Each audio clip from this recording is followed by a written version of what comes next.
अब बात सियासी आंकड़ों और विधानसभा उपचुनाव के नतीजों की। आम चुनाव के बाद हुए इस पहले चुनाव में मोदी लहर को झटका लगा है। कुल 18 सीटों में से बीजेपी के खाते में सिर्फ 8 सीटें ही आईं, जबकि बीजेपी विरोधी दलों को 10। बीजेपी को बड़ा झटका बिहार में लगा, जहां 10 में से 6 सीटें लालू नीतीश गठबंधन ने जीती। तो वहीं कर्नाटक, पंजाब और मध्य प्रदेश में कांग्रेस का प्रदर्शन अच्छा रहा। कांग्रेस ने बेल्लारी की सीट बीजेपी से छीनी, तो पंजाब में परनीत कौर ने जीत दर्ज की।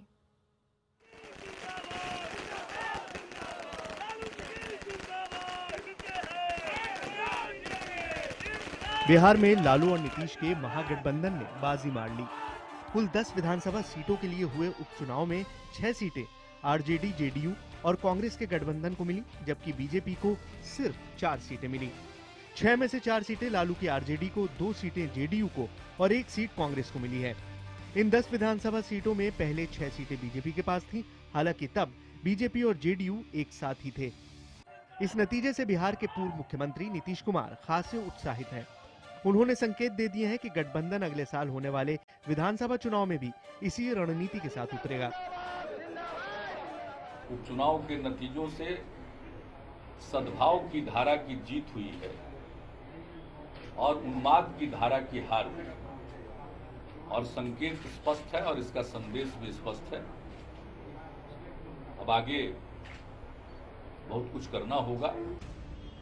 लालू यादव सीने में दर्द की शिकायत के बाद मुंबई के अस्पताल में भर्ती हैं, लिहाजा जीत का जश्न मनाने के लिए वो मौजूद नहीं थे।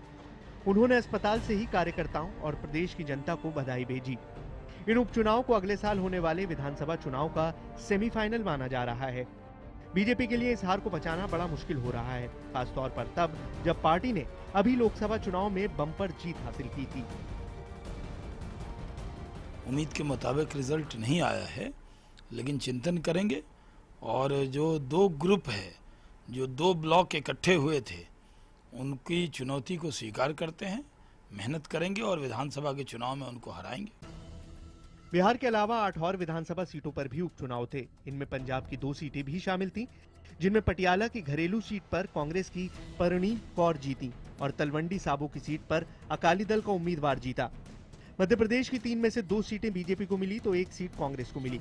कर्नाटक की 3 सीटों में से 2 सीटें कांग्रेस को मिली और 1 सीट बीजेपी को। लोकसभा चुनाव में बीजेपी से बुरी तरह मात खाए लालू और नीतीश के लिए यह चुनाव संजीवनी साबित हो सकता है, तो बीजेपी के लिए सबक भी। पर सवाल यह है कि क्या इस उपचुनाव के नतीजे का असर बिहार में अगले साल होने वाले विधानसभा चुनाव पर पड़ेगा। चंद्रमोहन कुमार, पटना, IBN 7।